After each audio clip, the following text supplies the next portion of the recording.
விசிக எந்த குழப்பத்திலும் இல்லை. விசிக தெளிவாக இருக்கும். மக்கள் பிரச்சனைகளுக்கு இன்னைக்கு நேற்றுக்கு இல்லை, கட்சி தொடங்கின நாள்ல இருந்து மக்கள் பிரச்சனைக்காக யாரோடையும் சேருவோம், எதிர்நிலையில் இருக்கக்கூடிய கட்சிகளோடையும் சேர்ந்து பயணிப்போம், பயணித்திருக்கிறோம், இப்போதும் பயணிக்கிறோம். நேற்று உள்ள மேடை அதுக்கு சாட்சி. நேற்று போடப்பட்ட மேடை என்பது வழக்கறிஞர்கள் போட்ட மேடை.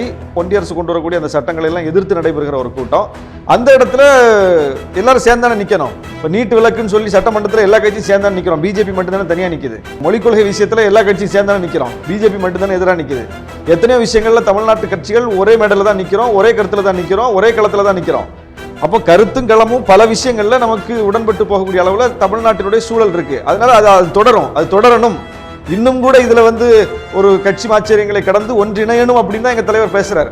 அதனால எங்கள்கிட்ட எந்த குழப்பமும் இல்லை. முதலமைச்சர் இந்த கூட்டணியினுடைய போக்கு எப்படி இருக்கு, இதுல எந்த விதமான ஒரு கீறலும் கிடையாது, நாங்க எல்லாருமே ரொம்ப ஒரு உறுதியா இருக்கோம் அப்படிங்கிறத வெளிப்படுத்துறார்.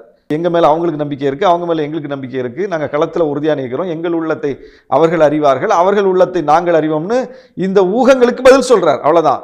இந்த அன்றாடம் கிளப்பி விடப்படுதுல்ல, அங்க போயிடுவாரா இங்க போயிடுவா. நேற்று சும்மா ஒரு பொது மேடையில சந்திச்ச இடத்துல எங்களோட தான் இருக்கிறார், தமிழ்நாடு எதிர்பார்த்து காத்திருக்குதுன்னு அதிமுக பேச வேண்டிய ஒரு நிலை வந்திருக்குதுல்ல.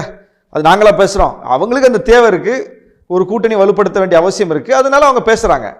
அப்ப அது உடனே ஊடகங்கள் என்னவா மாறுது, ஏதோ நாங்க போய் அதிமுக கேட்ட மாதிரியான ஒரு தோற்றத்தையும் உருவாக்கணும். அதிமுக நிர்வாகி பேசுறாரு, அவங்களுக்கு அந்த தேவை இருக்கு, அதனால பேசுறாரு. எங்களுக்கு அந்த தேவை இல்லையா, நாங்க ஒரு வெற்றிகரமான கூட்டணியில் இருக்குங்கிறத உறுதிப்படுத்திட்டோமே. அப்ப மீண்டும் மீண்டும் விசிகாவை முன்வைத்து ஒரு கருத்துருவாக்கம் கட்டமைக்கப்படும் போது அதை தெளிவுபடுத்த வேண்டிய தேவை எங்களுக்கும் இருக்கு, திமுகவுக்கும் இருக்கு. அதனால முதலமைச்சர் கடிதத்தில் வாஞ்சியா தன்னுடைய வார்த்தைகளை வெளிப்படுத்தியிருக்கார்.